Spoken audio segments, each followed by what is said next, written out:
see if that's what you really want. Like, is that what you want every day to look like for you? Do you want to fight your way to the top of that? No, if you go there, you're not going to win. Don't worry about that part. Worry about, like, is that where you want to be every day? Is that how hard you want to get tested every day? If you do you want to continuously learn? Yeah, and you will. And it's, like I said, it'll be a great life. But it's hard. You're going to earn every step of the way. You're going to earn it.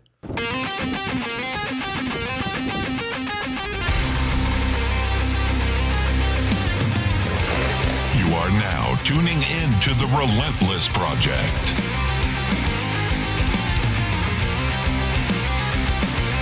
Real people, real stories, real life.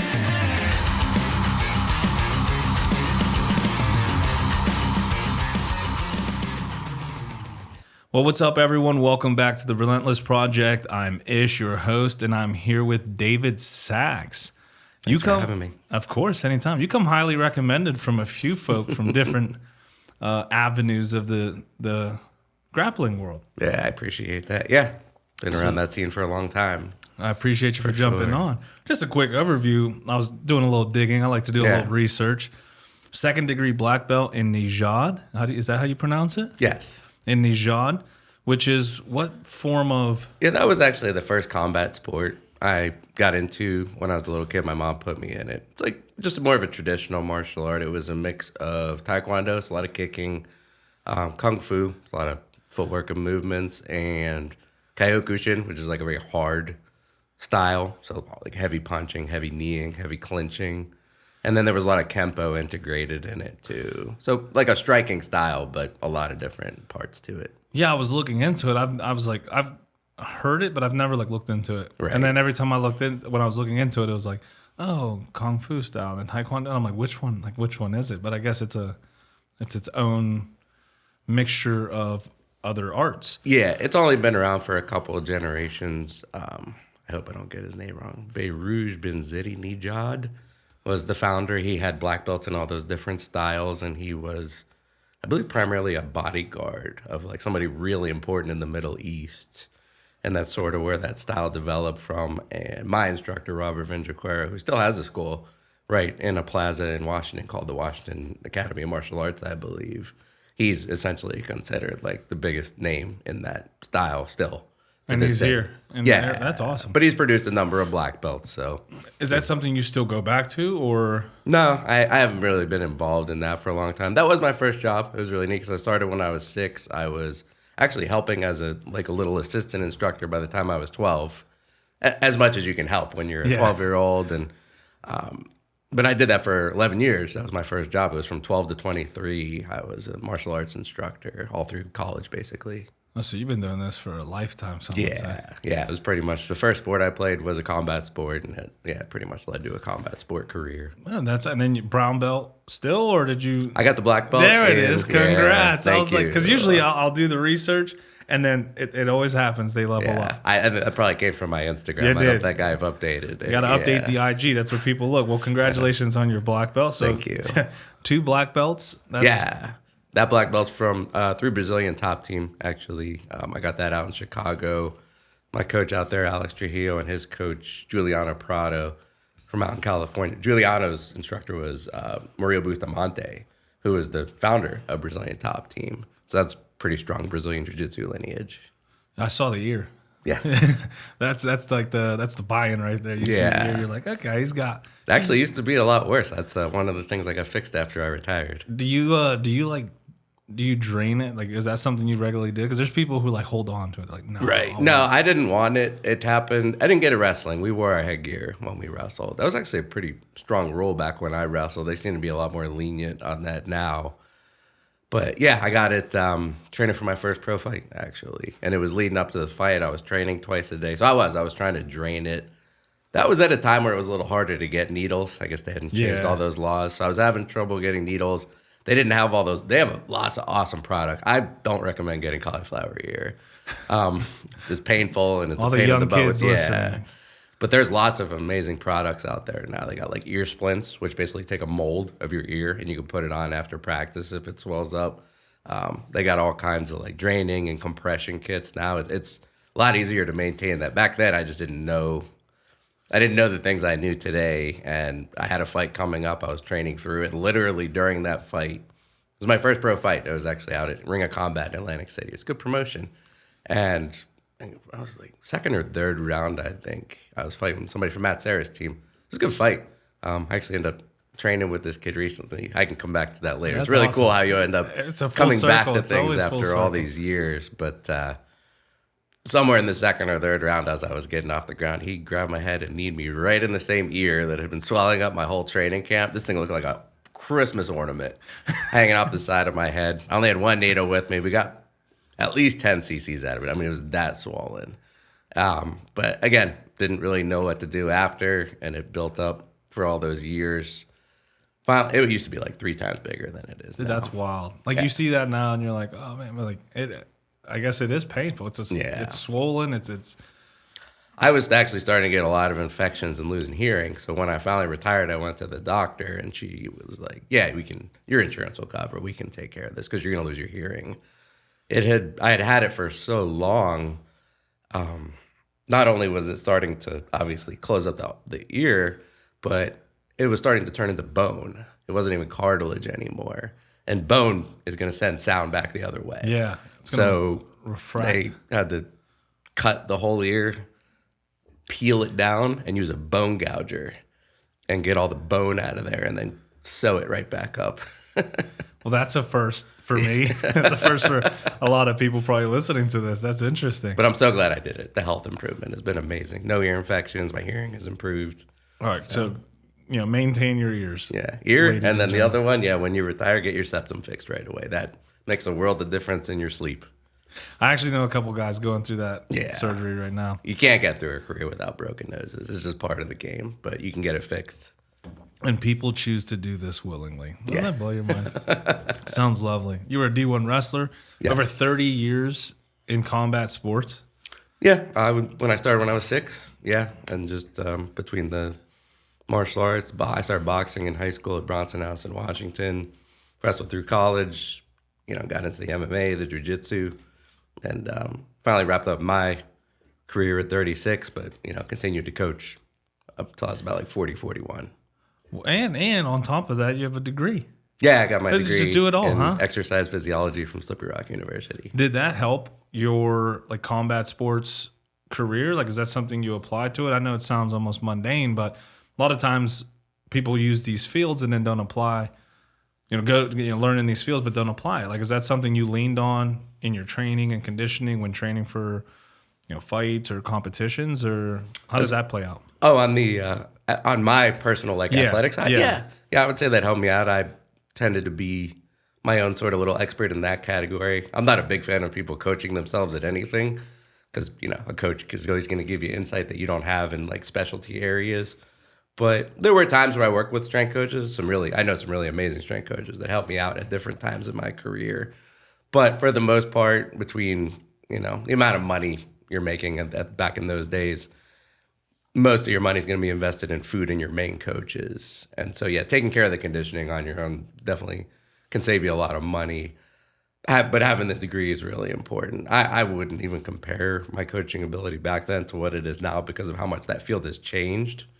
The strength and conditioning field is amazing now and what they can do for athletes. But even at those times, what I could do for myself compared to the average coaches around, it was just easier for me to do it, focusing more on power training and speed and recovery and flexibility and not just going to the weight room and doing heavy strength training and stuff like that and trying to be a bantamweight fighter. Well, that's what I'm learning now. I'm 30, turning 32, hurts to say, I know. But mobility, exercising mobility. I know people are like, stretching. No, it's a whole different world. I was on the ground the other day. Now I haven't trained jiu-jitsu in a few months because I've torn my knee. Well, I tore my meniscus. So you're always on the ground, you're getting up, it becomes a normal thing. Well, I was on the ground the other day doing some floor presses, and I went to get up, and I'm like, oh man, it was hard. Right. And I was talking with someone, I'm like, how, I was actually talking with my PT. I was like, the amount of adults who can't get up from the ground. Yeah. They train hard or they run, but they can't get up from the ground. Right. Because it's not a common movement we do. We like to be on our feet. We're not just laying down. Right. When we get out of bed, we swing our legs. We're there. You know, getting up from the ground is something that's very essential, especially in my line of work. Right. You're a cop. You get knocked on the ground. How do you effectively get up without putting yourself in a disadvantaged position? It's something that's overlooked. And we see these videos online. I was watching a video where I believe it was a mother falls and her stroller with her kid starts rolling out and she just can't get up from the ground and the stroller's going into traffic. And like, luckily bystanders intervened and they stopped. But I'm like people can't get up from the ground now. Right. You know, and it's something that's overlooked. The exercise and like that field has evolved so much, as you said. Yes. Like I'm always looking online and it's something changed. It's like, oh, this is what you want to do for strength. And then 2 months later, it's like, completely disregard that. This is what we want to do with strength. It's like, how do we keep up with that? It is. It's a lot of reading. I love it. I mean, I love keeping up with it. But the main reason that it changes is because that's just how science works. It changes over time. You know, the longer you're studying something, the more you're going to learn about it, just like anything else in life. And technology has changed a lot. There's really interesting concepts. You know, I'm not going to monopolize like 15 minutes of time talking about something super specific. We got all the time. But then just to give you a specific example, because we probably all heard the word muscle memory. Mm-hmm. Muscle memory actually doesn't have anything to do with motor learning and technique. It has to do with the fact that if you strength train and you take a break, you'll get stronger faster when you go back to training. So the previous training pays off because you get strong again faster than you did the first time. That's what muscle memory is. For years, there were, you know, the idea behind muscle memory was, we've all heard of cells. Cells have a nucleus. Yeah. Muscle cells have a bunch of them because they're really long. So they all thought, oh, well, it's all the new nuclei that do the proteins right away. That's how you get stronger faster again. And thinking that, there are sort of, to apply that to how that could affect the real world. Let's say you are a college athlete and you're cheating. You're using steroids. You're getting stronger really fast. You have all these extra micronuclei. So even when you get kicked out for a year and you come back and you're trying to earn your scholarship back, all of a sudden you still get strong really fast again, and you still take your spot back on the team against the kids who didn't cheat. Should you have gotten banned for life because the effects of steroids are forever? It's a good question, right? I don't know. So are the effects forever? Like, is that something that remains ingrained? Based on the theory that micronuclei are responsible for muscle memory, yeah, apparently the effects will be forever. Like, you're going to get benefits forever. But it turns out it's not micronuclei. We were wrong. Oh. So you could have banned this kid for life, but the science changed everything because that's not what causes muscle memory. Those are the effects of not following science. See, you can make decisions that could affect people's lives that change later.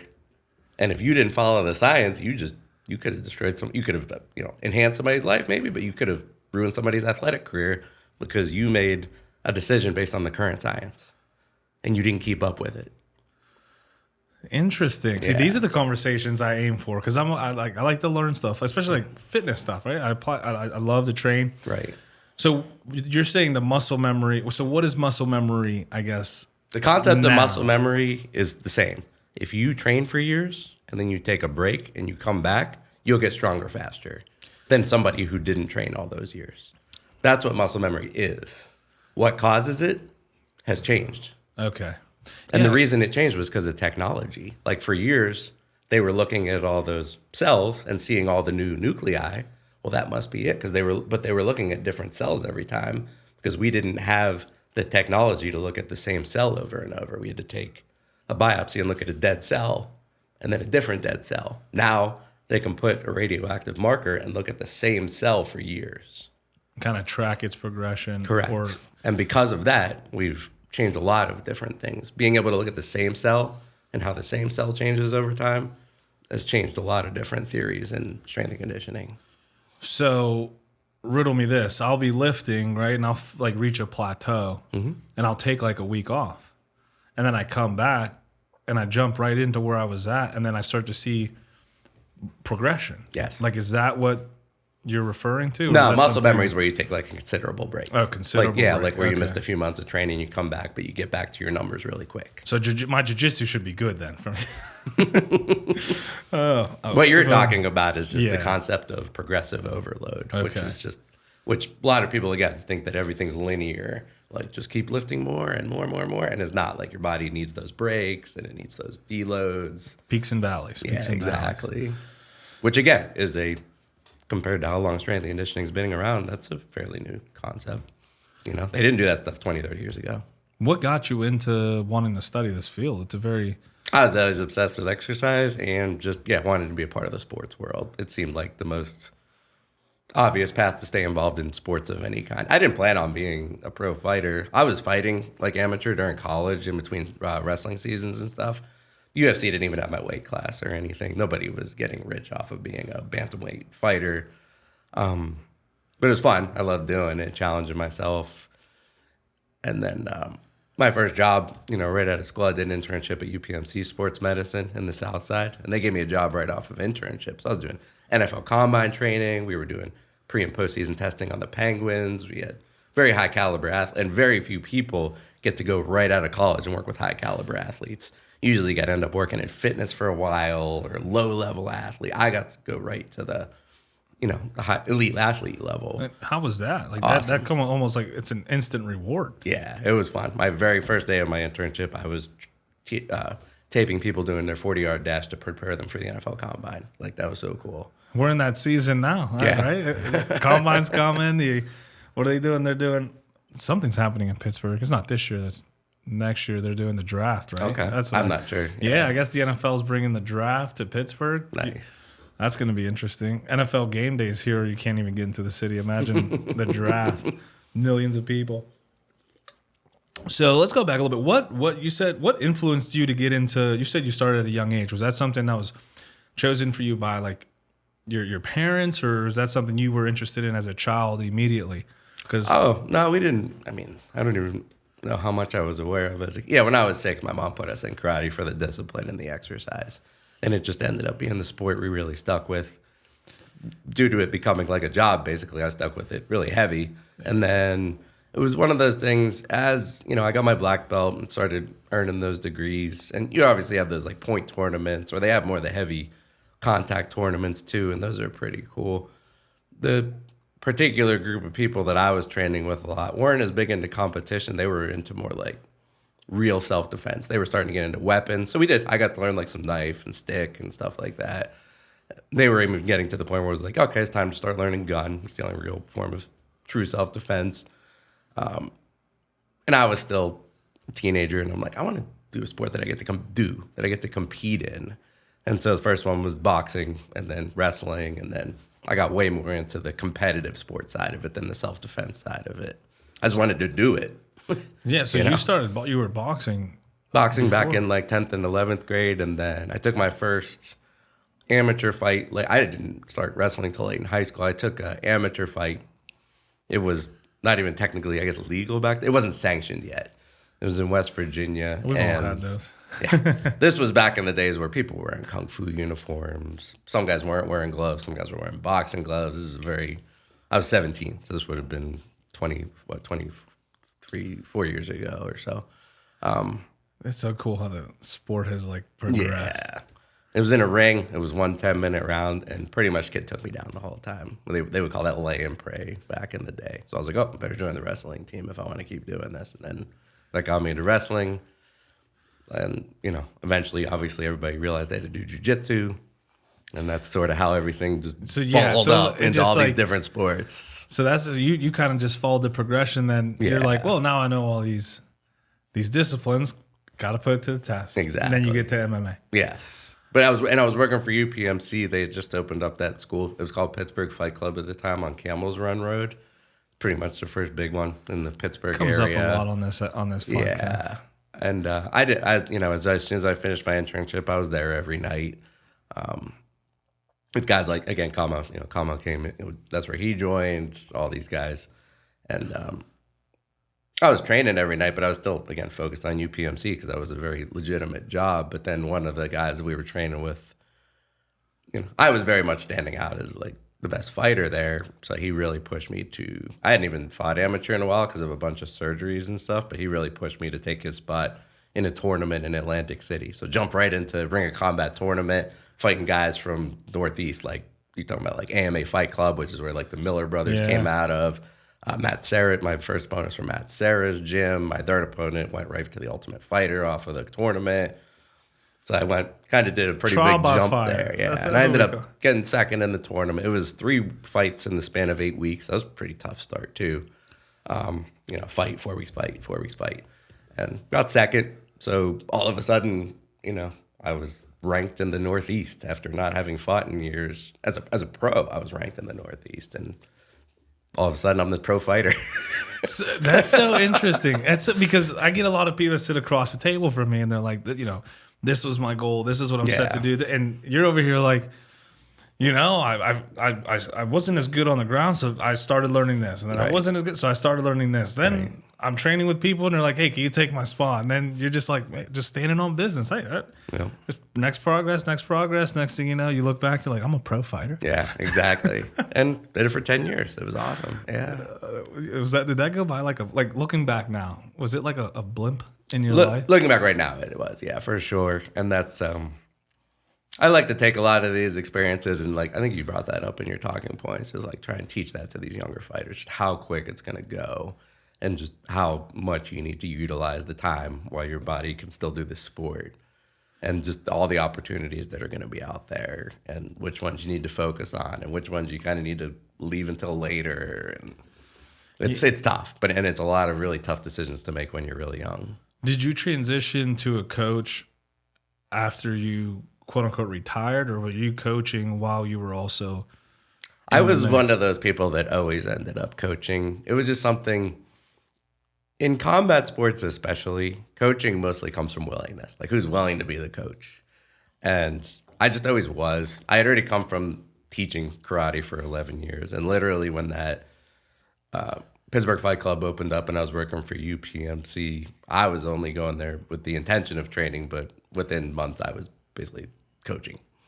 And so helping all my teammates out, trying to fight. Everywhere I went, I always ended up at least being on. You don't have official team captains in this sport, but you could pretty much give me that role at every place I've ended up at, if not an actual coach.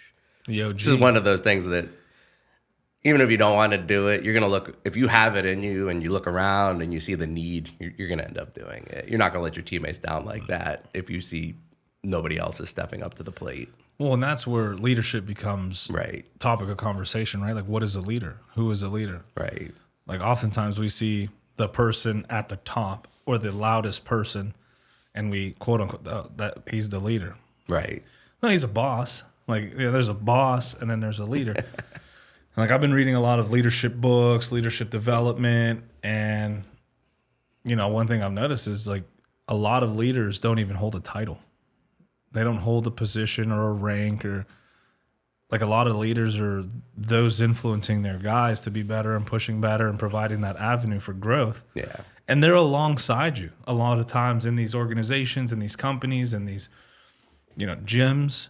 Like a lot of I train at Stout. Okay. A lot of leaders at Stout. They don't hold rank or position or they're not working for Stout. They're paying a membership fee like I am.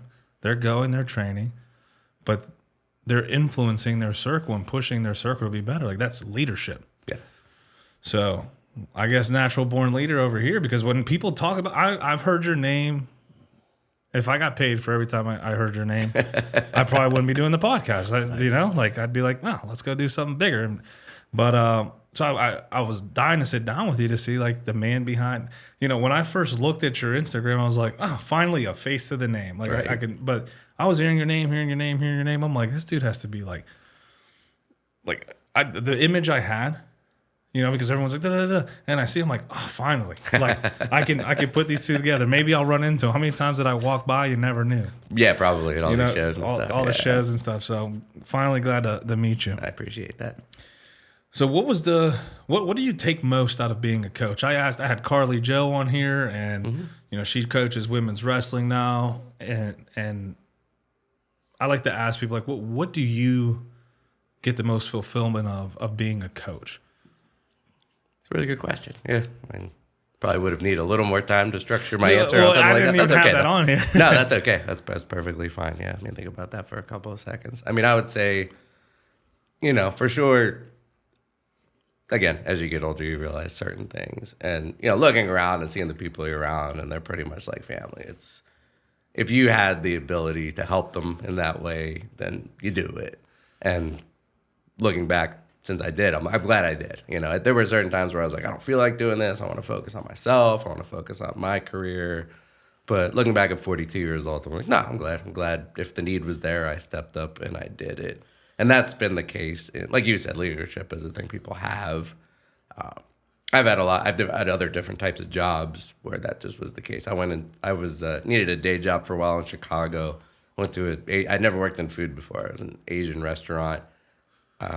They throw you in. You're a cashier one day, a cook the next. They figure out where you fit. I was manager in a month. Of a restaurant that had been there for a decade. So it's just like, if you got it in you, you got it in you. The food industry is an industry I will never work in again. I used to work at Golden Corral. Okay, well, Started as a different type of food industry, Right. but I started as a cashier. It was one of those things where like you just said, where you're like, next thing you know, I'm here, right? Right. Next thing you know, I'm in the kitchen, flipping like 50 tins and cooking food and cleaning the bar. And I'm like, how did I get here? I got hired as a cashier. Right. Then I was in the bakery, and then I was serving.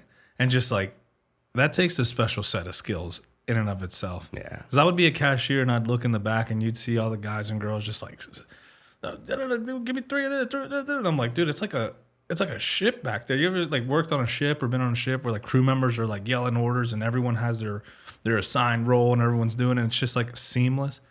I've never been, but I know. I go back there and I'm like, this is chaos. Yeah. From the front, I'm like, they got that down.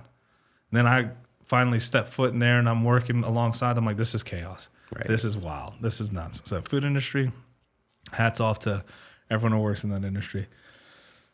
What are some your best memories out of being involved in that fight world? You fighting or you coaching other fighters? Like, what are some things? As soon as I said that, did something pop into mind? Like something like most memorable moments? I mean, we can definitely bring up some of like the big, memorable as in big deal moments, but the ones that come up to me the most still are even just from those early days. It's just where we were every night. It's just like, that was our purpose. You just got through work because you were trying to get to the gym every day, and there was no huge future ahead of us back then. I mean, we all wanted to do it for a living and hopefully make the UFC, but the potential wasn't like it is today as far as making a big career out of it. But it's just what it was like. It's all you look forward to all day long was getting to the gym every night. And, I can still remember that same group of people. I still work with a lot of that same groups of people. And it's just all you lived for. And it's just all you it gave you a purpose to get through the day almost. And then, it would, going to, I would say some of the most memorable things when you are still around a lot of those people, when you go on these trips with people, fighters, and, especially as a coach, and they're going to put everything on the line, and you're the one they want there with them, and you're going to this like foreign place, where especially coming from Pittsburgh, you almost, not anymore, I guess, because we've had a lot of experience here, but back in those days, going to Atlantic City or somewhere like that from Pittsburgh, you just felt way out of your league right away. And so you're looking to the guys next to you for that support, and you're getting through it together, and you're pretty much, especially like I said with those early fights with me, you're pulling off miracles. Like, who's this freaking kid from Pittsburgh who just beat a guy from a team that turns out UFC fighters? And you get through that, and you look back on that, you're like, how did we pull that off? How did we go into foreign territory, from a city that's 100 years behind in that sport and pull off a victory? Yeah, do work. Yeah. But I also, oftentimes, I feel like that underdog mentality plays a huge role. Yeah. Like, you're coming into here with nothing to lose. Right. If you lose, it's expected. Right. There's UFC, gyms turning, like you said, gyms turning out UFC fighters. There's so much skill. They're 100 years ahead. You're coming over here with a chip on your shoulder. If you lose, no one cares. Right. But if you win, you set a ripple in this field that it's going to be talked about. Yeah. So I feel like going in there with that, you're with your boys or your girls. You know, I don't know who the coaches are anymore, but you're coming into foreign soil, and you're like, we're here for one reason only, and it's to upset everyone.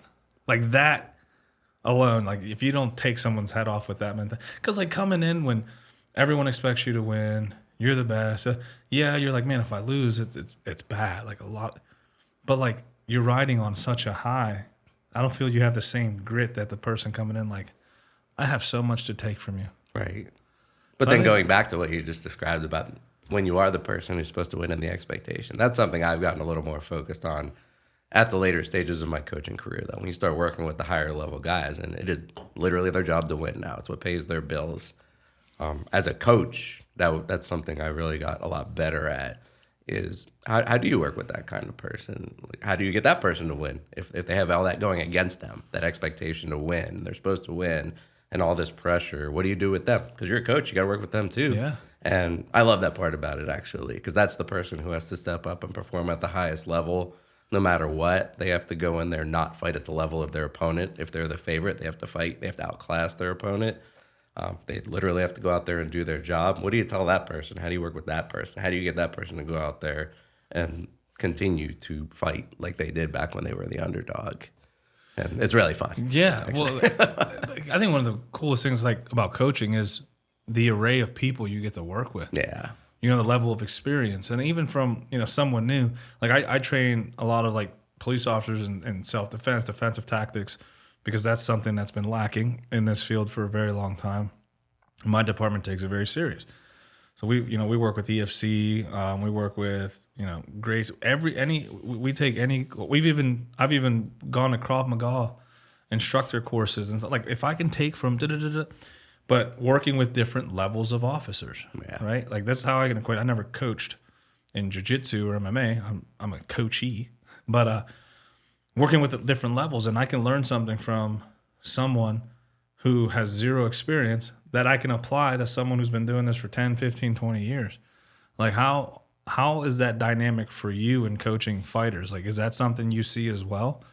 Oh, yeah. That's something I definitely, especially now that I'm not competing anymore, I feel like it's something I've improved on a lot. Even with a group of people. I was working with the academy guys last night. And to be able to go through the room and see the guys at the different levels and know what each of them needs to hear differently to get the best out of them. It's especially hard when you have multiple people on the mat. You can't say the same thing to everybody. You literally, with each pair of guys, you probably have one guy that's winning and one guy that's losing. You need to be able to talk to both of those guys and to help both of those guys. Because they're both your guys. Yeah. And have 6 different people like that on the mat. And how are you going to talk to 6 different people differently at the same time and get the best out of them? One thing that's helped me a lot with that is I still do a lot with the personal training. That's mostly what I do at the academy. I'm actually looking to do that a little bit more now because I'm really just enjoying getting back into it and helping people. And I have everything from someone who hits mitts for fitness to a group of kids who need to improve SAQ, speed, agility, quickness training for baseball, basketball, wrestling, to fight, the fight team, and being able to really work with all of them. And that's something that just comes with experience, I think. This is one of the first things, when you go into exercise physiology in school, one of the first things they'll instill into you is you can't just give everybody your workout, which is what all the young trainers do. They just give them their workout. And then you can't give everybody the same workout. And then it's understanding the difference between when you're working with one person, a small group, and a large group, because those are 3 completely different types of training, et cetera, et cetera. And that's the growth of a trainer, where you can literally you can make every second of training count if you're a good coach. And the private training has helped me the most, to be able to have a client who, let's say you have a guy who'll never fight, but you still need to make him better, and you still need to instill the confidence in him at least to improve his sparring, because that's as far as he'll ever go, let's say, to a group of kids who are hoping to get, noticed for scholarships within the next 7 to 10 years, to a team of fighters who plan on competing literally within the next 6 months. And being able to, you got to be able to do that really fast. People don't train. I hate to say this, but it's kind of true. People don't train as much as they used to. Time-wise, we used to live at the gym after work every day. I would say we put and this can be a good and a bad thing because you don't want to train hard a ton of hours every week. You'll overtrain, you'll get hurt. But we would literally, I remember we'd be at the fight club by, I would say by 6. Most of us are pretty good at getting there. You get out there like 9:30 maybe. And fighters just don't put in that kind of time anymore. They got 8 million things going on. They got to get on their phones and update their social media. They got to do this. They don't have the commitment that they used to, unfortunately. And I'm not going to sit there and complain about it like it needs to change. I can accept the way things are. As a coach, I need to do a better job with the time that I have with them to make sure they're still going to be successful. I'm not going to sit there and tell them change their lifestyle or leave their girlfriend or whatever. I'm just going to be like, okay, if this is what we have to work with, this is how we're going to get the most out of it. This is what we're doing, yeah. Yeah. No, that's interesting you mentioned that because there's this guy I recently started following on social media, and he's like very extreme. He's a heavy lifter, a weight trainer, and he's very extreme in his approach. So I don't take what he says. I take it with a grain of salt, but it has like I can understand what he's saying. Like he basically talked about that, like how we don't train how we used to. People used to spend hours and hours in the gym, and now it's 45 minutes and gone. Whether you finished or not, you were coming to the gym for 45 minutes, now you're done. And he like goes on to like berate people and why men aren't men anymore. But the premise is like we aren't putting the work that we used to put in, right? And I can understand that because when I go into the gym, I go in until I'm done. A perfect routine. All my weights are open. I have my water with me. Don't have to refill. The playlist is. I'm in there an hour and a half. There's days I'm in there 3 hours. Yeah. I'm get sucked in my phone, or one of the machines are taken and I got to go do something else. So like go until you're done. Well, like he's like that mentality's not there anymore. People come in, they hit their 45 minutes, whether they did one exercise group or they did 3 sets or 15 sets, whatever. 45 minutes done. And I'm like, I can see where he's coming from, but then comes the premise of what is your goal? Is your goal just to go in there and move around? Your goal was completed, right? Like you went in there, you moved things. Is your goal to be Mr. Olympia? You have to approach it differently. Right. So it's like, what are your goals and how are you getting there? Same with fighting. Like you want to be in the UFC, 1 hour a week is not going to get you there unless you're some phenom. But like, what are your goals and how do you get there? So it's cool that as a coach, you can apply like, hey, what are you giving me? Cool. You're going to get the best of me for this time you've allotted to me. Right. Because it's easy as a coach to be like, why am I coaching you if you don't want it? Right. Like when especially with police officers, I'm the biggest critic of police officers. Because you take a job where you're in charge of the safety of civilians, of random people. You're in charge of your safety, your partner's safety. You're in charge of getting home to your family. And you don't train. You don't, I don't get paid to go work out. Why would I work out? Like, why should I help you if you don't want to help yourself? It's easy to get sucked into that mindset. But like, it's not about me. Like, right? Like, I want to help you. So if you're going to come for 45 minutes when it's a 2-hour class, I'm going to give you the best 45 minutes. Right. I'm going to try to influence you to give me more. But it is what it is. I'll take what I can get. So it's interesting that we have a similar approach to that.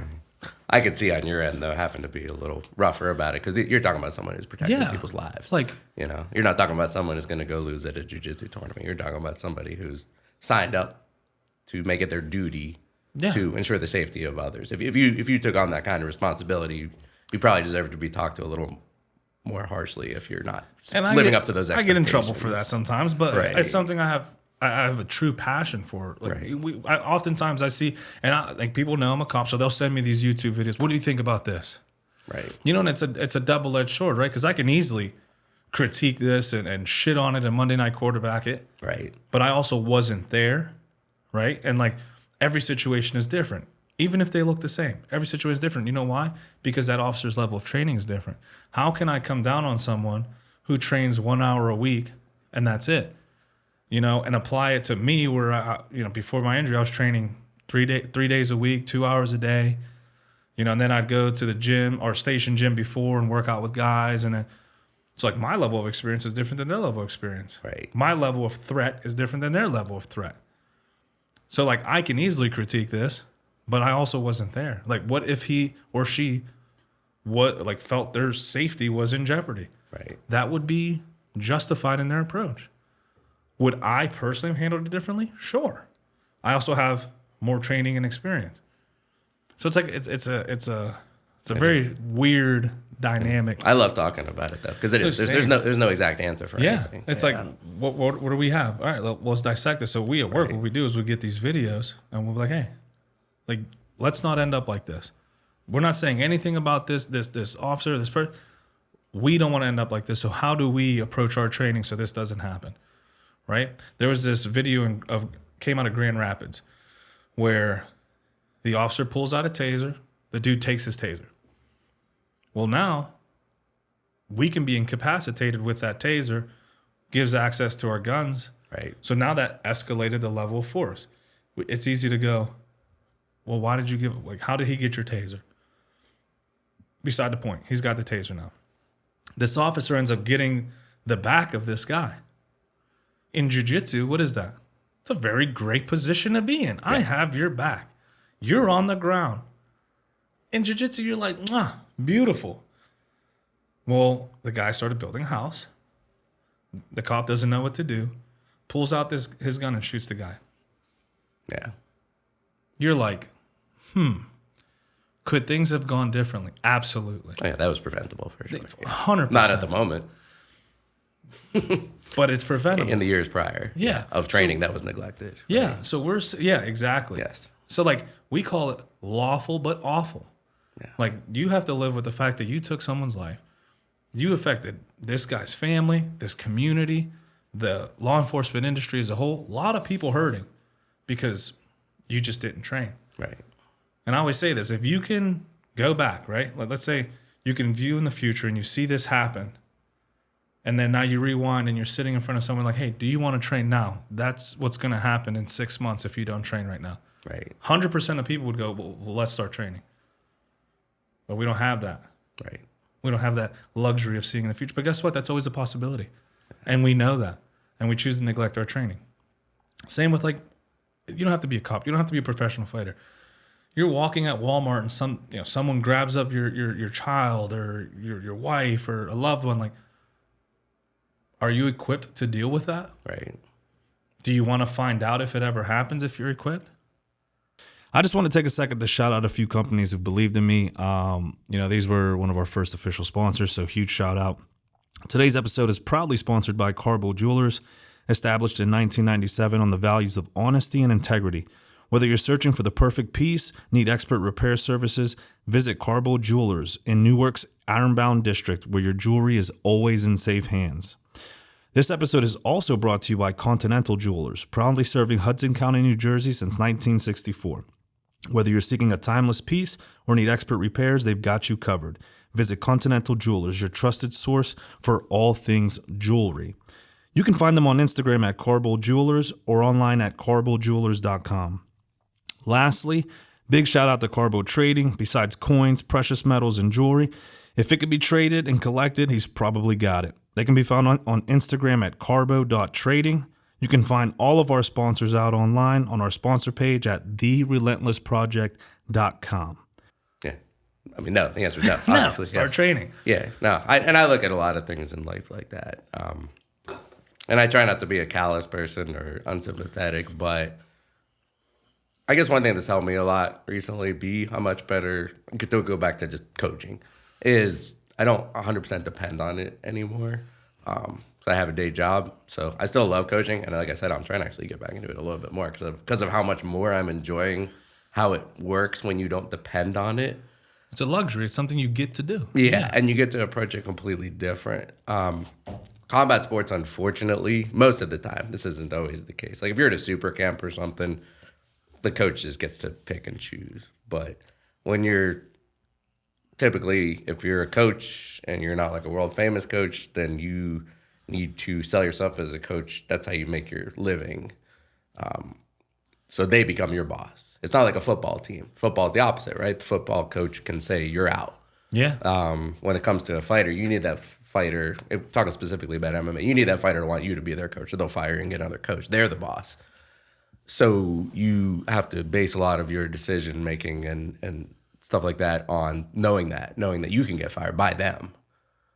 They still call you coach, but they're in charge. They're the one that pays you. That's an interesting dynamic. You know, you have to say things. I know, and I'll admit, said things I didn't want to say. I wanted to be more blunt at times. And now that I don't depend on it, that's not like time to get revenge and be mean to everybody. But it's like, yeah, I'll come up to you and be like, hey, you're not doing what, like I said, I'll help you get as best as you can with what we're doing. But what you're doing now is not going to lead to a career. You know, you're not going to be able to make a career out of this, or you're not going to reach. You know, that's the worst thing to say as a trainer, because they're probably not going to come back. But you can tell them, like, you're not going to reach your goals. If this is how you're going to do it, you're not going to reach your goals. And like I said, to apply that to bigger in life, yeah, you can just on a daily basis tell people, like, hey, you know, you're really not utilizing your time effectively right now, and it's going to lead to bad things down the road. And then you're going to turn around and say, why did this happen? And I'm not going to have a lot of sympathy for you, because I've been telling you the whole time you were supposed to be doing something it's about an art. this. Yeah. There should be a book called The Art of Coaching. Yeah. Because it is an art. I never even, as many of coaches have sat across from me, as many of the coaches I've talked to, I have never thought about it that way. They are your boss. Yeah, and it stinks. It changes the whole dynamic of the sport. It is what it is. The sport looks how it, again, it's something you have to accept. You can't change it overnight. But the sport looks how it looks, you know? And like, there are coaches that I've seen that overcome that, usually just through volume, basically. Well, I have enough people. I don't need to worry about the guy that fired me. And that is nice when it comes to that. You'll see that. Great example of that would be, I try not to use specific names because I don't like people realizing who I'm talking about. But we were lucky enough to do a couple camps in Vegas, and you'll see coaches out there and guys. As a coach from Pittsburgh, you'd be like, oh my gosh, if that guy was on my team, I would do everything to keep him on my team. Out there, they're like, oh yeah, he left the gym. It wasn't working out. He wasn't fitting in. And to them, it's like, whatever. I got 100 more people to replace him. And so they don't have to deal with that, like worrying about your best fighter leaving. And that is a nice position to be in. Because again, it actually makes you a better coach. Because you're not making decisions based on trying to keep the person. You're just making decisions based on being a good coach. Yeah, bettering that person. If they want it. Yeah, because a lot of times that comes with being blunt, and you know, most people would say mean. But like I said, how I've been able to do it lately is not being mean, just being honest. Well, see, mean. What is mean, right? Exactly. It's they think it's mean because they don't want to hear it. Like I feel this is being honest. And I tell people this: you can call me a huge piece of shit. It's how you say it, right? You can be like, "Hey, Ish, I didn't appreciate the way you moved or what you said. I felt disrespected. I'm no longer associating with you." Who am I to now get angry with you? I'm like, damn, what I said and what I did. Or you can come and be like, "You're a piece of shit." Well, now, but it's all the intention, right? Right. Like your intention, hey, I had respect for you and you did something that violated that and I'm setting a boundary. Or I'm just going to say something to hurt you. Right. Right? So mean, it comes from intention. And as a coach, you don't have bad intention. So if let me backtrack. As a coach, you shouldn't have bad intention. You want the best for this fighter. That is your role. That is your job. Right. So if you're a good coach, you're going to have the best of intention for this fighter. So you have to tell them what it is and hope that they understand, hey, I respect you, you respect me. If you're telling me this, it's coming with good intention. Right. Right? If you're just like, dude, you suck, get better. It's probably not the best of intention. Right. So like, what is mean in coaching? If you're a coach, if you're a good coach with the best of intention, you should be able to speak your mind and hope that these fighters understand that. And if they're not willing to accept that, that speaks a lot on the fighter. Like, do I want to coach? He's uncoachable. If you're not, you hired me to do this role for you, and you're not trusting what I have for you, this relationship isn't going to work. And I think it's easier, like you said, when you have that volume, because you get to do that. Be like, hey, look, this is my role. You don't trust it. Go hire someone who's going to pat your back. You know, so it's a tough role. I've never thought of it that way. That you're at their mercy. They can be like, I don't like the way you made me do extra burpees. I'm going to someone who doesn't make me work out. Good luck in fighting. And not to get fixated on the negative aspects of it, though, because that has also allowed me to be a much better coach than I ever have been. I'm not doing it as much, but I'm doing a lot better at it. Like the effects I'm having on people now are a lot more positive when they are the ones who are invested. They're really seeing what I'm trying to explain to them, and they're getting more of the results they want. It has allowed me to be, like I said, my main focus lately has been personal training, and I would say these are the most personally calibrated workouts I've ever offered people in my life. It's just so specific to what they're looking for out of it because I don't have to worry about any of that other stuff. I think this helps a lot of people who are coaches and who are fighters. Yeah. You know, to hear like maybe you just had a bad, you know, because we're in the fight world, right? So you're gonna have some headbutting in the gym, Right. Like maybe a fighter had headbutting with his coach. Like hopefully they're listening to this. Like, man, they are preparing me for war. Yeah. Like sometimes you have to have thick skin. Maybe I need to, you know, approach my coach differently now. Like hopefully this stirs, and that's why I love having these conversations because I don't come on here to poop on anyone. Like the whole intention of each episode and that's why when people come on like, oh, I want to talk about this, and it's like kind of drama, slander stuff. I'm like, I don't touch that. I don't enjoy it. Like, that's not what this podcast is about. There's 100 other podcasts that deal with that. Like if you want to come on and call out a fighter or whatever, you can do that on 247. Love those guys, but that's what they do. Like an MMA podcast, go do that. This is about stories and hopefully helping people. Right. So like, hopefully the people listening aren't like, man, fuck this guy. No, like this is all like I try to come with the best of intention to help everyone. You know, maybe someone in the corporate world is listening to this like, man, I didn't treat my employee the way I should have treated them, or an employee's like, man, I kind of gave my boss some shit the other day. Maybe let's revisit that conversation.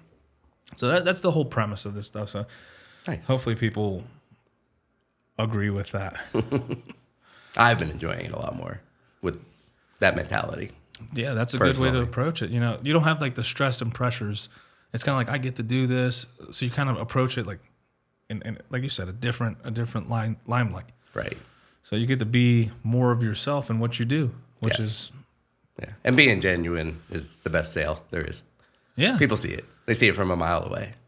Well, yeah, when you try to like be someone else, you can't be that person better than they can. So people seem to look through that. Right. But if you're, hey, man, if I'm not for you, I'm not for you. Right. Just know if I am working with someone, we're connecting. So it's going to be great. Like that's a good way to look at it. You're also an actor, I hear. Yeah. Used to be. Used to be. How does that, like, was that because of like your roles in the fighting world? Like how does that two come together?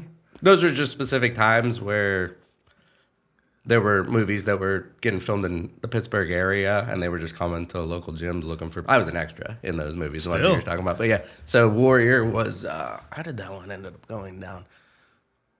It was the guys that were involved. Warrior was directed by a guy who was pretty heavily involved with the Tap Out guys back then.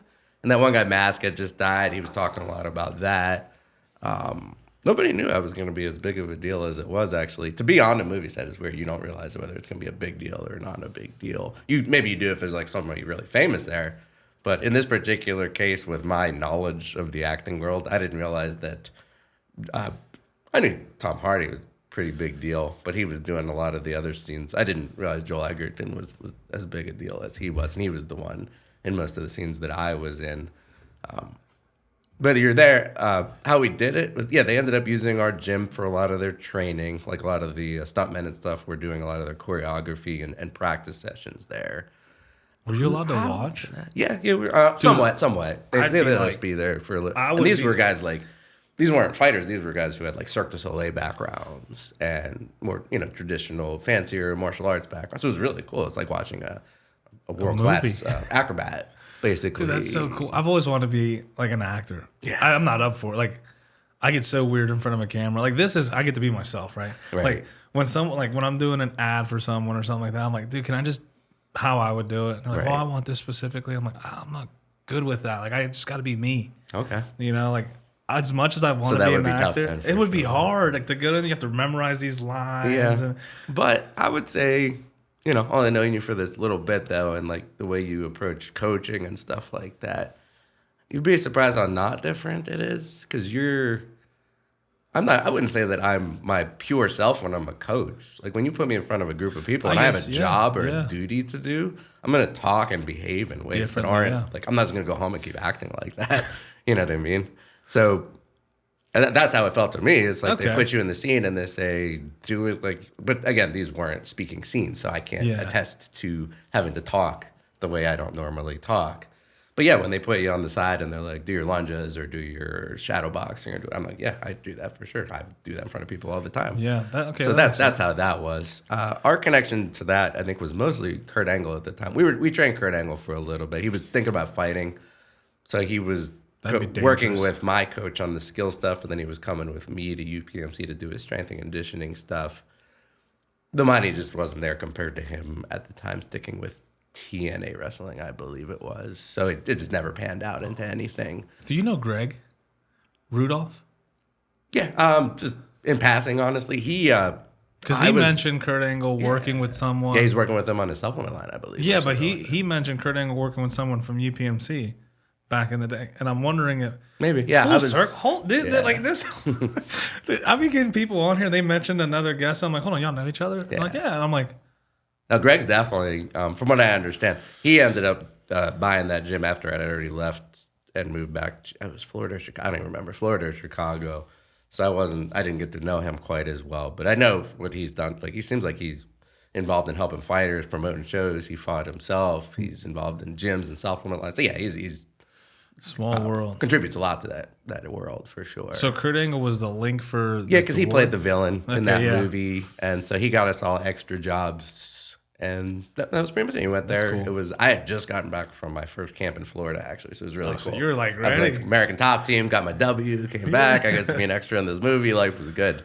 And yeah, I was just an extra in the background. Most of the scenes I was in were the one with the main guy, Joel Edgerton, the one who played the brother that won, I think, at the end. I tried to audition for Mindhunter when they were here a few years ago. Yeah. Dude, they were looking for... 5'7", Italian-looking male with slick back hair, like thicker build. Right. I'm like, dude, they should have said they're looking for Ish Lopez. Like, I'm in. I get called Italian all the time. Yeah. But didn't get the role. But it's a very competitive world. It's crazy. People don't think everything is competitive now. Well, especially like when you see like 50 people auditioning for the same exact role. Right. And you're like, man, I thought I killed it. But then looking at people who do this for a living, what was I thinking? Right. What was I thinking?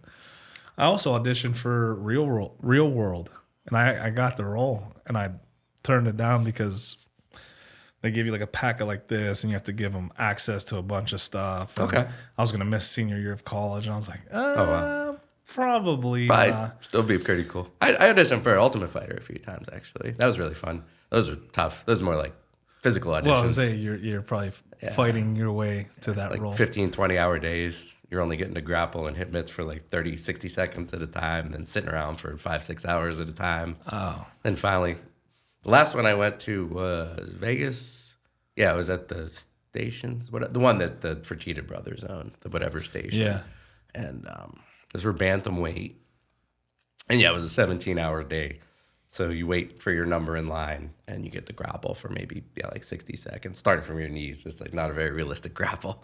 That's my kind of grappling, and they keep there you go. And they keep maybe 10% of those people, and then you get to hit pads however many hours later, and they base your position by a 60-second. It's just the first cut. They're trying to whittle the. There were thousands of people there. They were just trying to whittle the number down. By the time you get past the mid stage, all the UFC people leave. So that stuff doesn't matter anymore. And at the time, it was Spike or FX. I forget. And they all come in. They didn't see anything you did previous in the day. They don't care. They're TV people. And they interview you. And that's how they make the final cut. And that was usually where I didn't make it, unfortunately. Oh, your personality is pretty fucking dope. What do you mean you didn't make it? It seemed like connections was probably the best way to make it. Yeah, I've learned. I didn't even have a manager at the time. My manager? Yeah. Let me get him for you. Yeah, right. What's up? So it was fun being out in Vegas, and I'm a big fan of doing that stuff anyway. That's something I do going back to coaching and selling and fighters and athletes in general is get out there and leave your comfort zone a lot because like you learned with the acting, the world is a lot more competitive than you realize sometimes, and that can either make you want to quit or it can really inspire you to realize how hard it is to beat out that many people for what you want in life. And that always worked for me. Like going to the Ultimate Fighter, the first time I went was right out of school. I tried for the one that was in Florida. I think it was season 2. That's a really long time ago. And I didn't make it. But yeah. But even just going, coming from Pittsburgh and even Ring of Combat. No, so I didn't even fought pro yet, so I don't even know if I would have been eligible. But yeah, coming out of Pittsburgh and just a little bit of training, and then going to a place like that and seeing how many people wanted this, and realizing in South Florida, because it was at the Hollywood, at Hard Rock, I think, and it opens your eyes really quick, like how many people really want what you want, and how bad you really want it. Well, and that goes to mindset too. Like if we shifted our mindset, because that's how I like to approach things. Like, I lost this. What do I need to do to be better so that doesn't happen again? Like if you approach everything like that, just imagine how far along you'd be. Like with everything, like these conversations I have, I feel like I get better every time I have the first time I had a guest, and it was with a very close friend of mine. My first guest was David Sachs. He's a boxer. Okay. Work with him every day, right? We're always going out, having fun, going to dinner. Like we have these conversations all the time about life, about training, about fighting, about pushing ourselves. Nothing new. As soon as you put this and these cameras in front, I'm like, dude, what am I doing? But I feel like I've gotten so far past it just by just doing it, right? Like that acting thing. I've never auditioned like legitimately for something. I was like nervous, and I'm like, dude, I fight people. I'm a cop.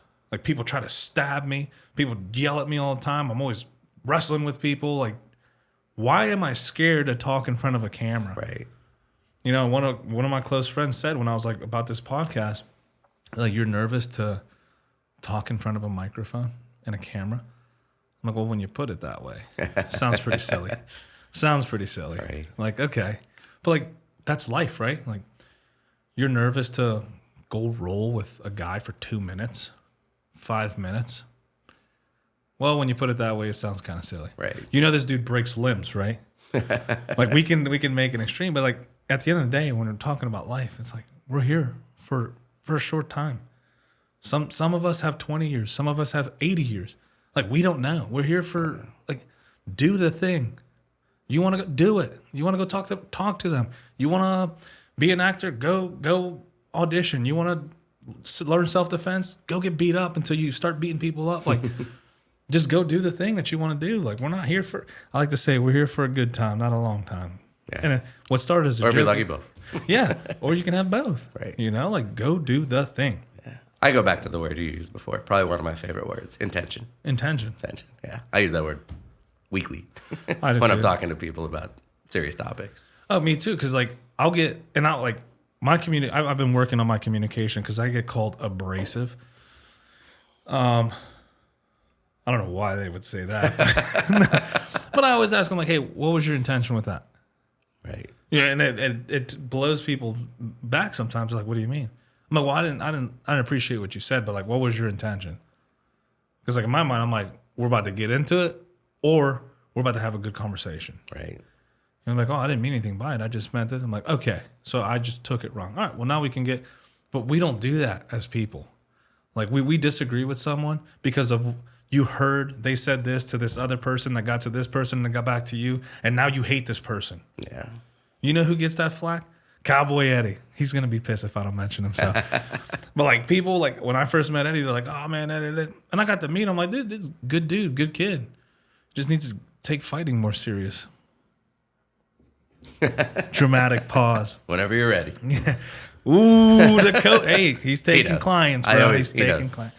Nah, but like intention. Like, what are your intentions? Yeah. If you approach with good intention, that's not going to say you're going to be perfect. No one's going to dislike you. No, but like you can stand on business and knowing that, hey, I approached it with my best intention. I apologize if they were offended or if they didn't like it. But I approach it with the best of intention. That doesn't give you a free reign to be an asshole, but if you have good intention, you're not going to be. So it's kind of like, what are your intentions? The MMA scene. How have you seen it evolve over the years? You've been involved. A little bit, right? You've been involved for a little bit, a short stint. But like I feel in the last 3 to 4 years that I've been in here, it's changed dramatically. So how have you seen it change since being here. Yeah, I mean, my first taste of it, well, when I was 12, we rented UFC 1, so that was my very first taste of it. My first taste of it personally was, this is what it looked like when I had my first amateur fight. Somebody found a flyer in a phone booth. Phone booth still existed.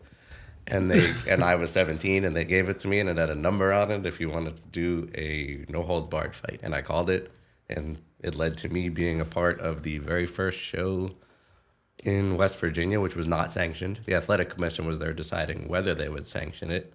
And it went so bad that they did not sanction it for another at least 10 years. So it didn't go well. You had to agree on the rules with each other. There was no money.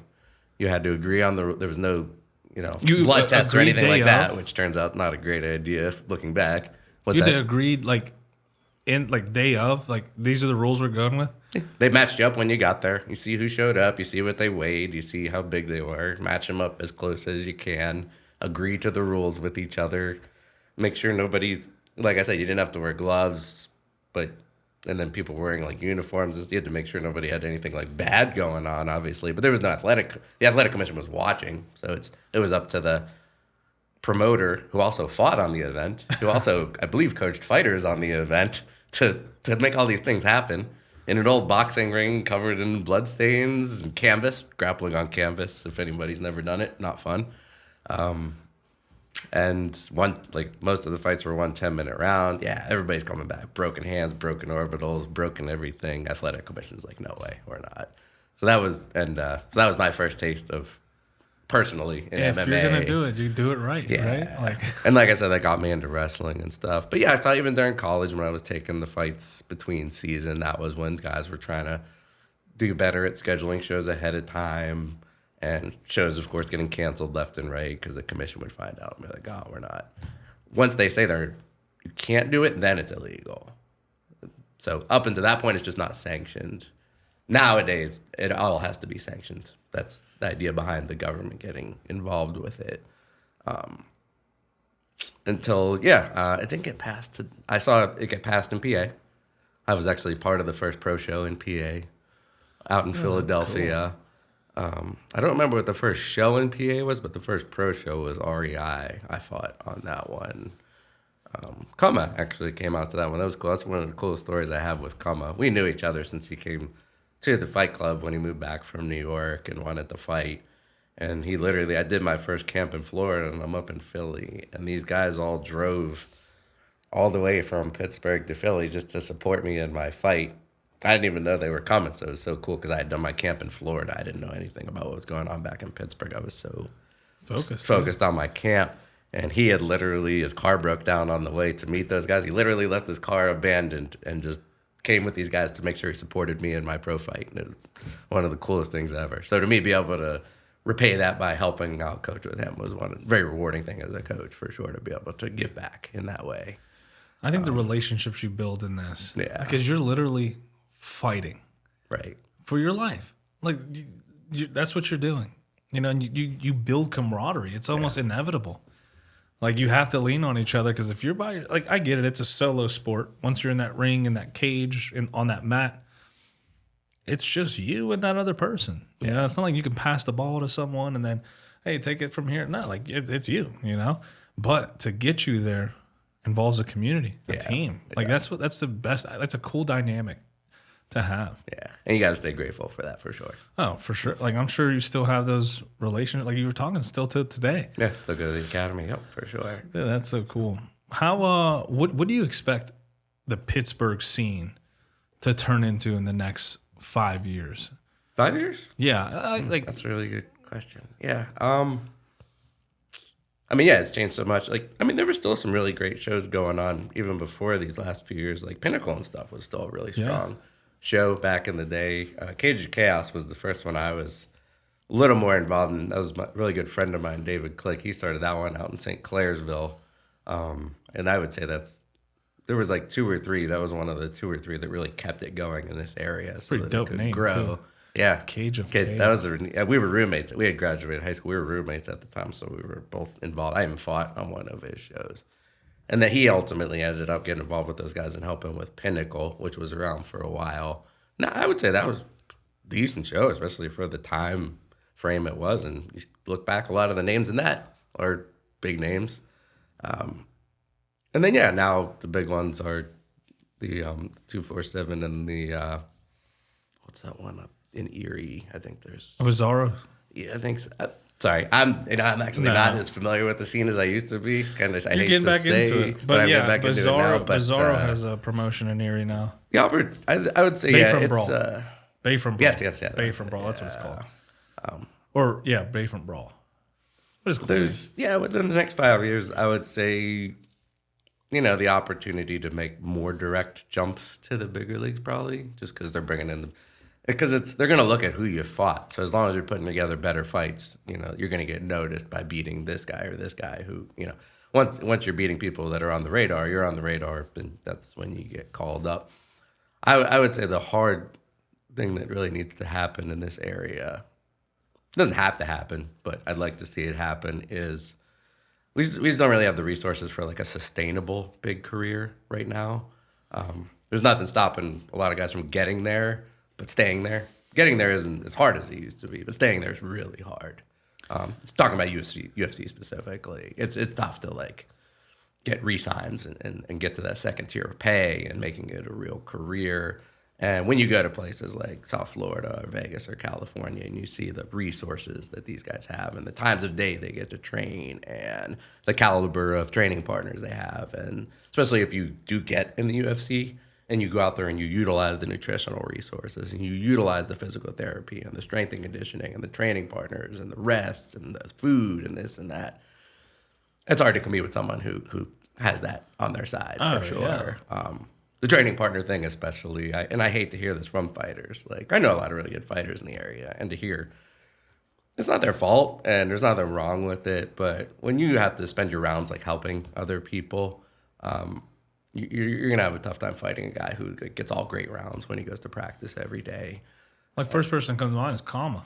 He's a coach. Yeah. He's also in the midst of his career. Yeah. So, like, the time he can be using to push himself, he's being selfless and pushing others, which you gain something from coaching someone, but you gain a lot more from being coached. Yeah, there's a time for one and the other, for sure.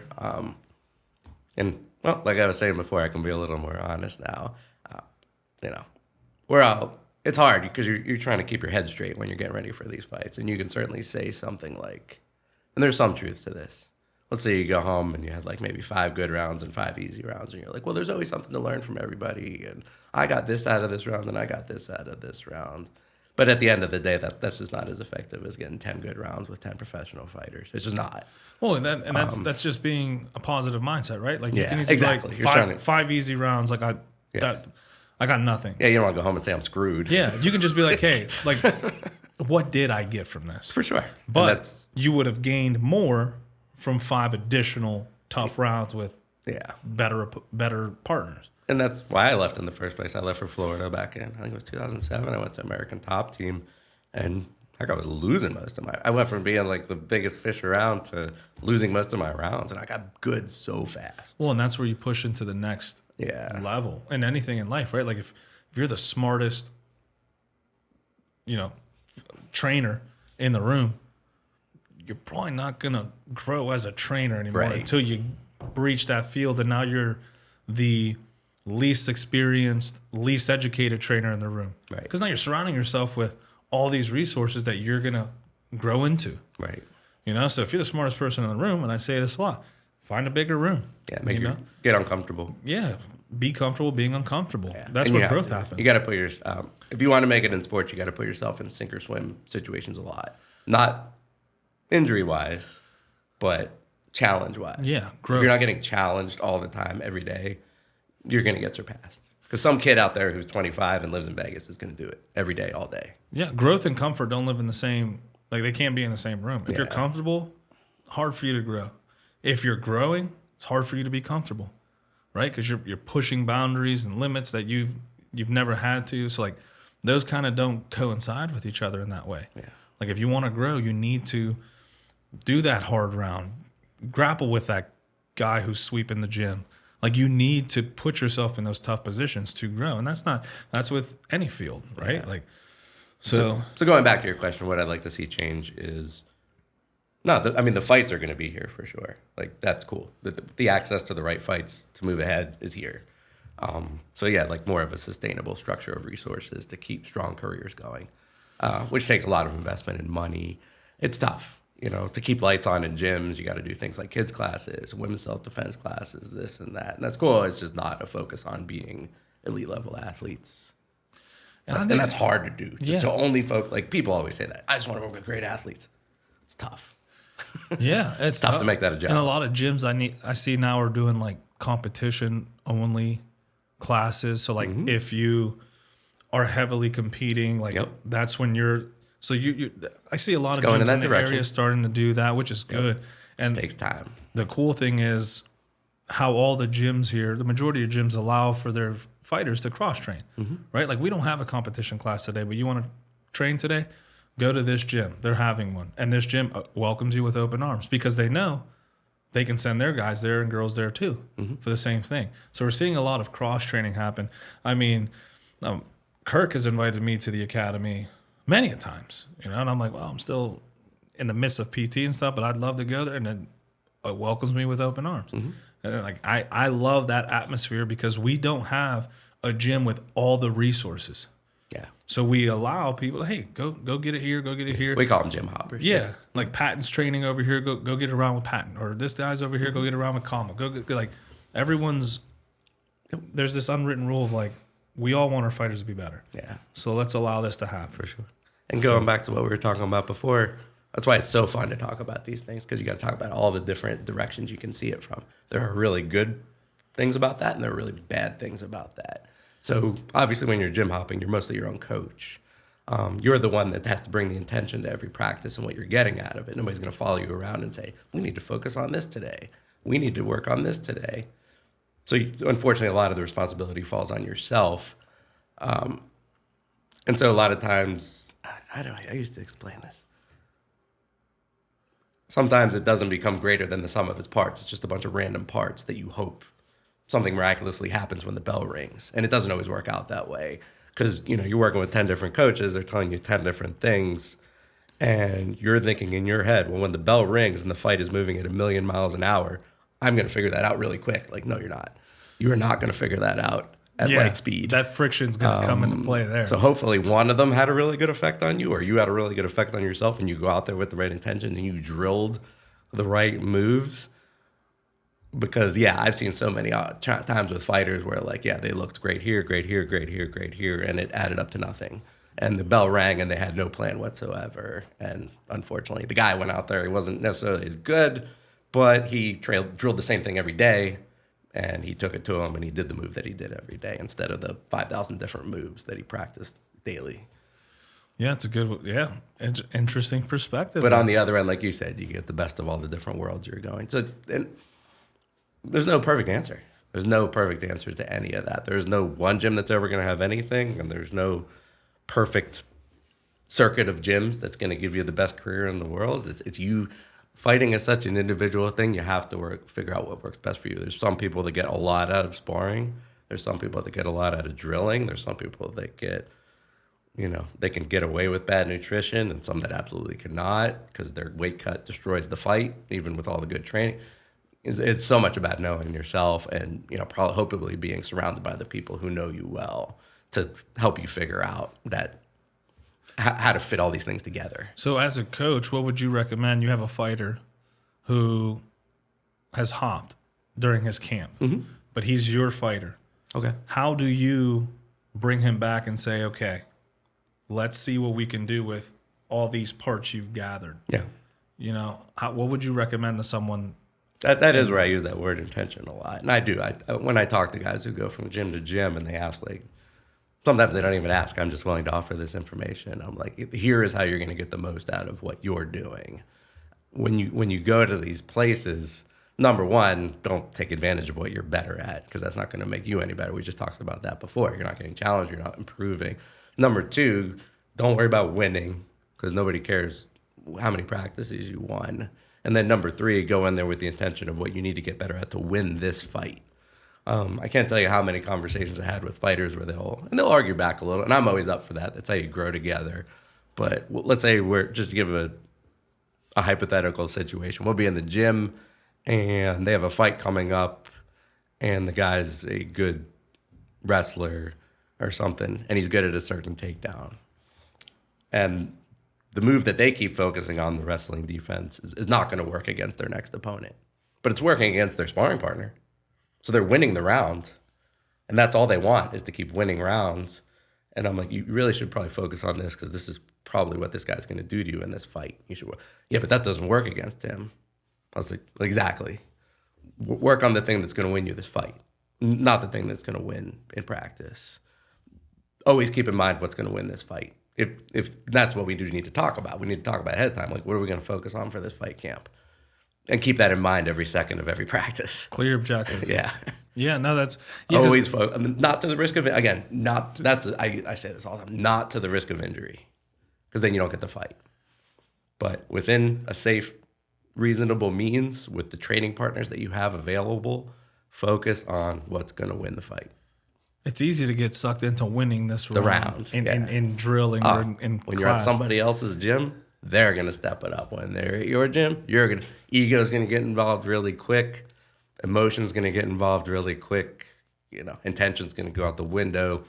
And yeah, you're going to lose focus. And again, now you're not training to win this fight. You're training to, beat this guy. Maintaining that discipline of this is my objective. Yeah. And focusing on that despite of what's being thrown at you.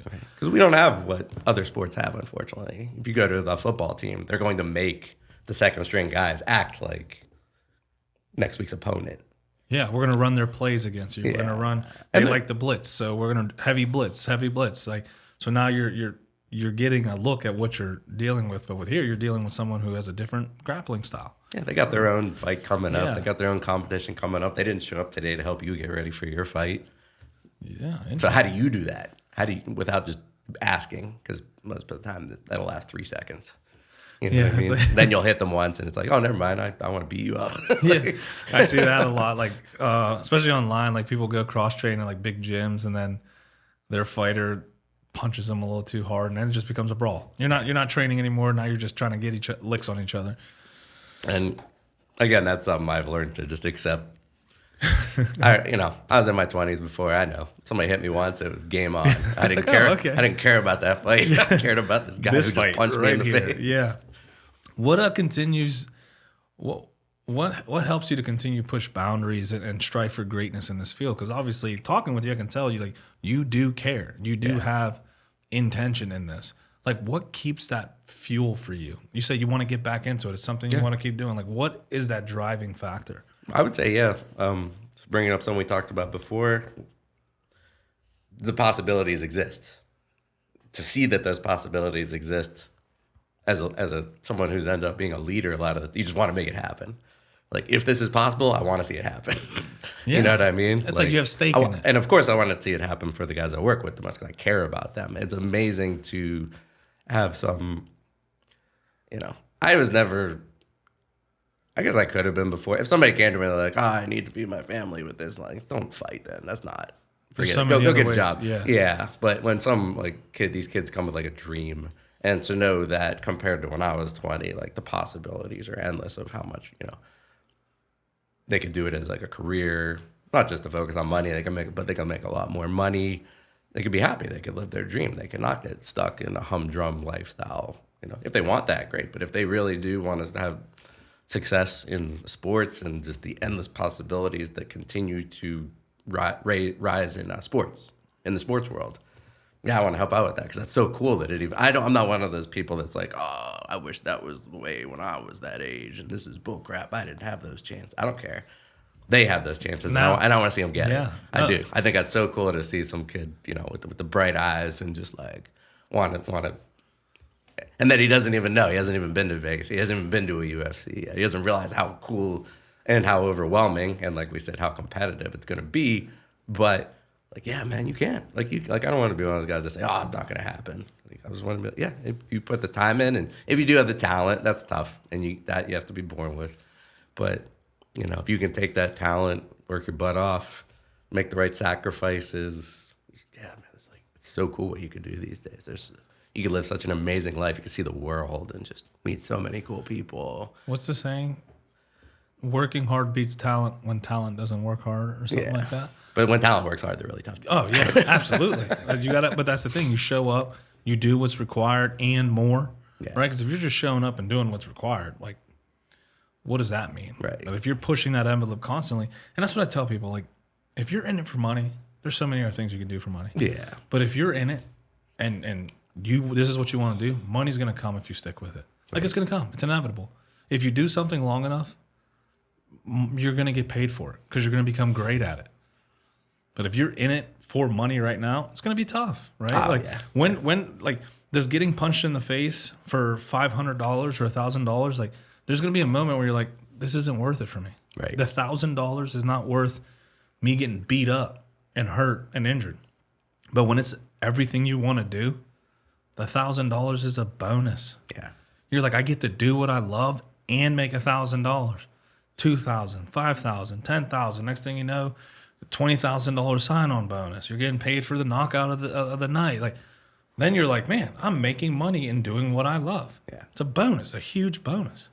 And you're just going to get to see and experience things that, like, people would never dream of. You can't even so pay. cool. Yeah, you can't pay for those experiences. Yeah. Like, even the conversations I've had on this pod, there's no dollar amount you can put on to, like, oh man, I met a genuine person, I met a cool person, we formed a connection. Like, you can't pay for that. Like, with intention, you can't. Right. Like, I think it's cool. Like, this industry is one of those industries that you will learn a lot of lessons about yourself, about life, about other people. Like, if you just stick with it and you're doing it for the right reason.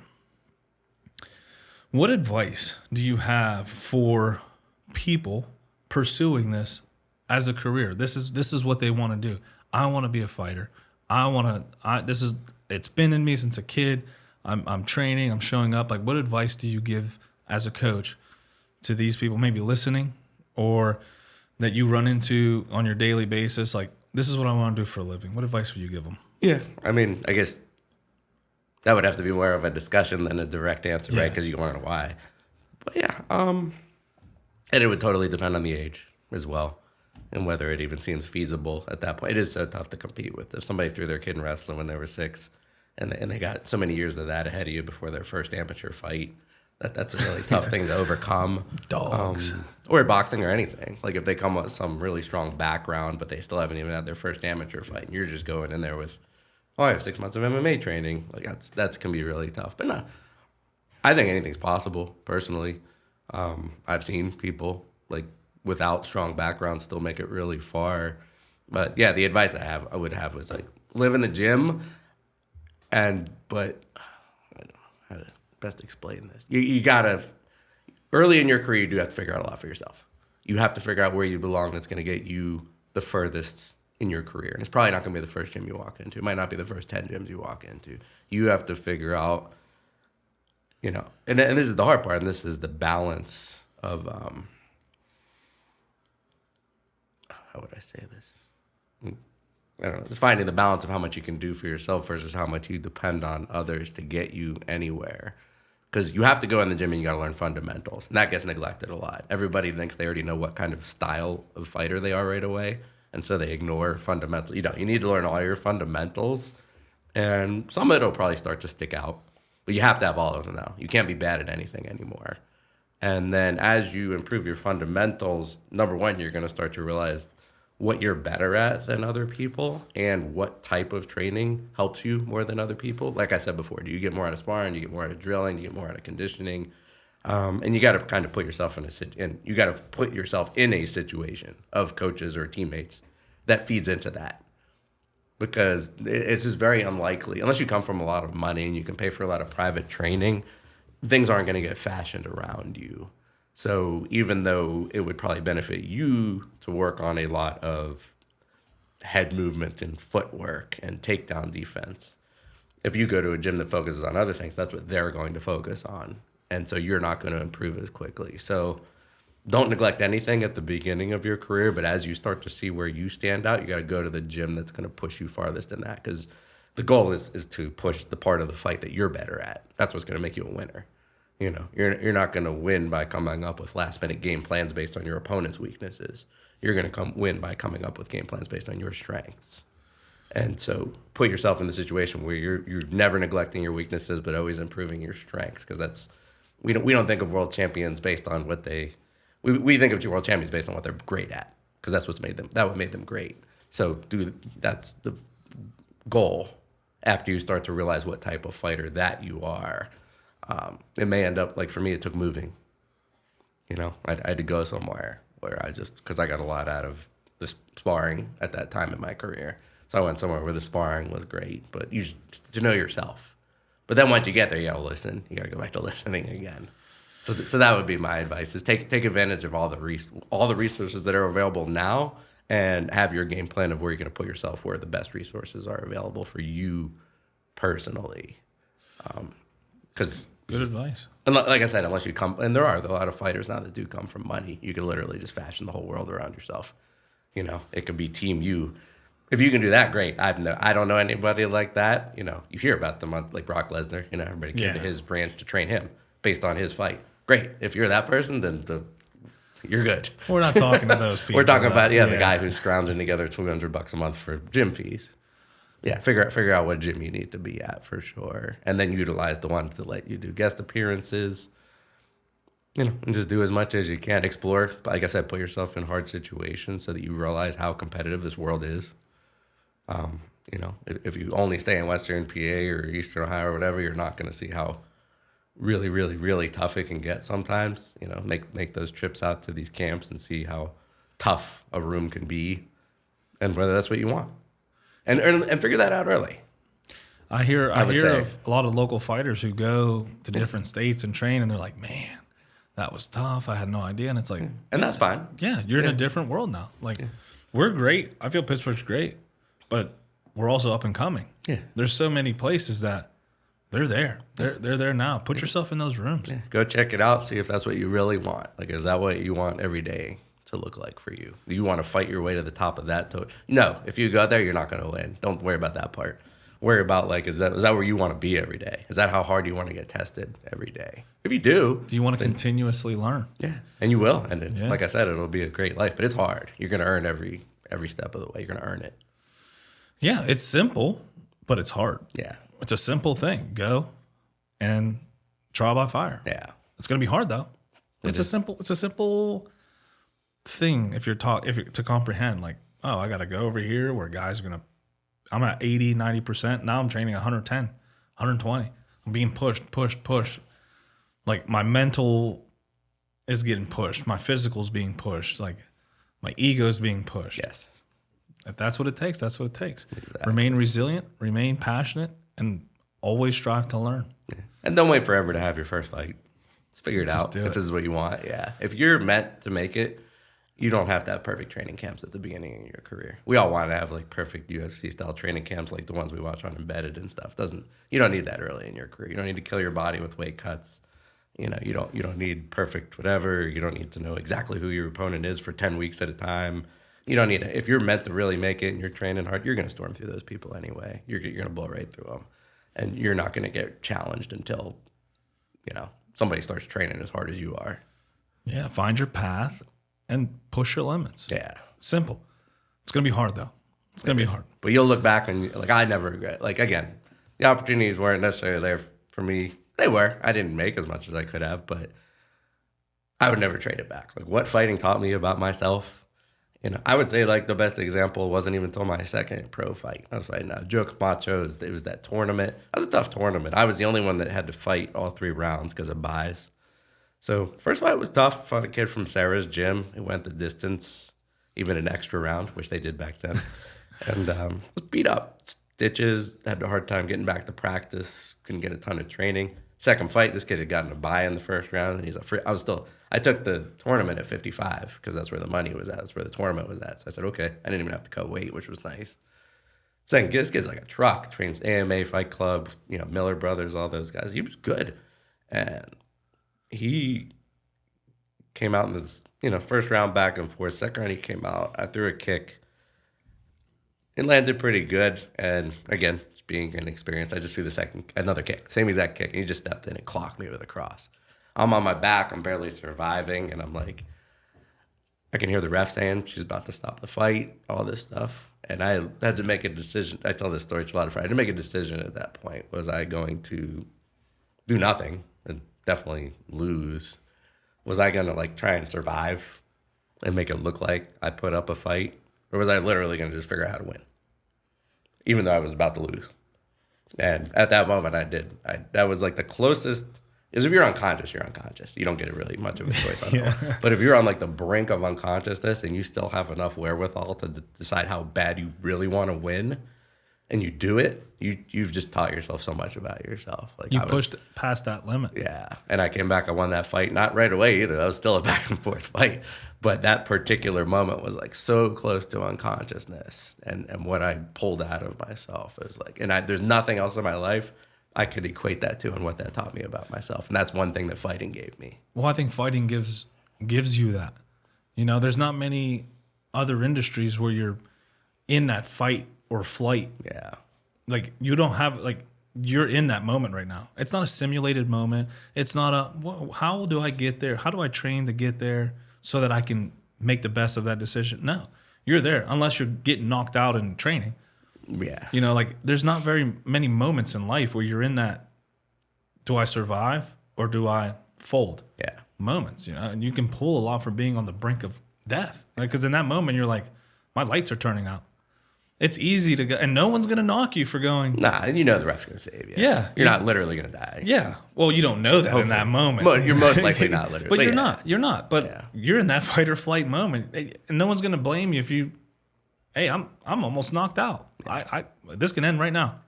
Yep. Or you can throw in a towel. Or you can say, hey, I'm done. You can tap. It's like you're being pushed, and there's still that safety net. And you're going, nah, I don't need that. Right. I'm gonna push past it. Yeah. There's a lot of lessons to be learned in that moment. What message do you hope people take? They're listening to this. It's coming to an end. You know, they're driving and they're in the gym. The podcast ends. What message do you hope people pull from this podcast episode with you? I don't know. We talked about a lot. Yeah. We did. If you can just say one thing like, hey, I hope after all our conversations, after everything we covered. I mean, I guess, the main thing we did talk about was like coaching and advice and career. So I would say, pull out, have a plan and decide how bad you really want something, and listen to someone who's seen all over the world, all different levels of success, from local to world champ, and what it took to get there. And just, if anything sparked with you and you're like, that's what I really want out of life, then I hope you take some of the advice that I offered, that this is how you have to go about it. Awesome. If you go about it with this intention, then you're probably going to find your own path to success. And that's the goal. Remain relentless. Yeah. Remain relentless. There we go. That came full circle too. Yeah. Well, and when I was reading the book Relentless by, I believe, I don't even want to mess it up. I was reading this book, Relentless, years ago before I started the podcast. I wanted to start a podcast. It was going to be called Talk That-ish. But that sounds like talking shit, which sounds like just random conversation with no purpose. And I was like, no, we're all projects, right? Like we're all projects. We're in life. We're trying to better ourselves. We're trying to find success, whatever that means. And it looks different for everybody, even in the fight world. Like, what does success mean to you? I feel you found success in the fight world. Are you a UFC top 10 fighter with championships and millions of dollars? No. But I find, like, when people talk about you, it's always good. It's always great. Hey, man, he's a good dude. You got to have him on.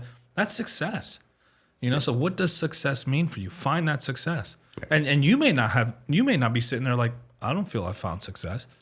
So, like, it looks differently from different people. It's with fighters. I will speak on this, having seen fighters old fighters too, lots of different stages of fighting. You probably won't feel that way for a long time after you stop fighting.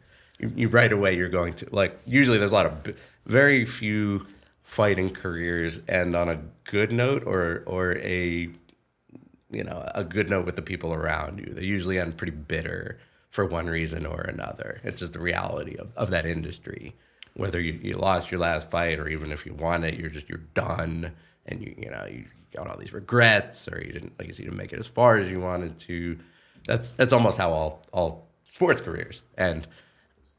people don't go out on the whatever you call it, the high note or whatever. Pedestal. Yeah, it just doesn't, the light doesn't shine down. Like, oh, my mission is complete. It just doesn't work like that. It takes years, and for many, many reasons too. Just I would say years of getting hit in the head has an effect on you psychologically. Years of, if you didn't do great on your diet, your relationship with food sucks for a while.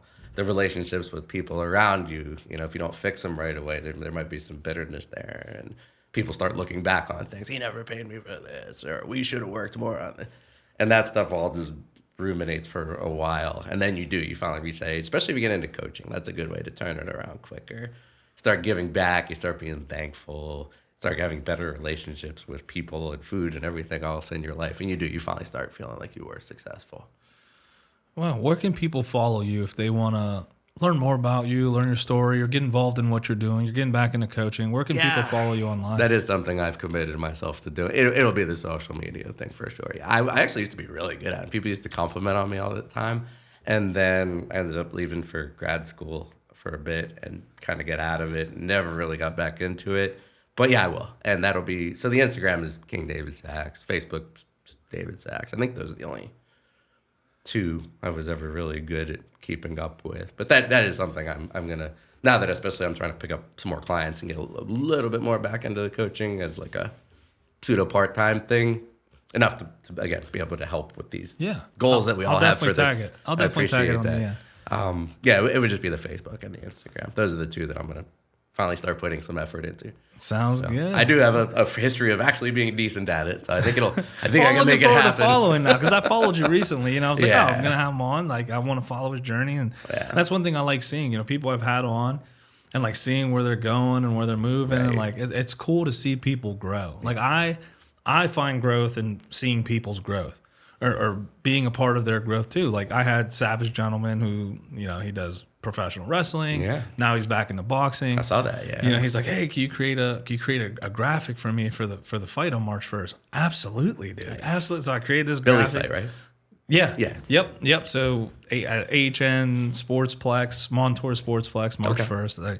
So I got to be involved in and kind of pushing his fight now. So I'm like, oh yeah, dude. I made his graphic. I'm like, dude, post it. I told him yesterday, when are you gonna post it? I want to see you post it. I want to see people show up to your fights. I bought tickets. I'm gonna be there. I guess DJ Bodish is gonna be there too. He's a young kid, young boxer who's phenomenal. Nice. He's out of Yankello's gym. Okay. So it's gonna be a lot of talent coming out on March 1st. Yeah. But seeing people's growth, now you're on my radar. So I'm hoping to see your clients grow and everything you're doing. So I appreciate you for jumping on. For sure. This is enjoyable. I had a really great time. Me too. I learned a lot too. Muscle memory is not what I thought it was. But also in life, like how we approach things. Right. It's going to, changes things for me too. So that's awesome. I appreciate you for jumping on. This is the one with David Sachs, and we're out. Later. See ya.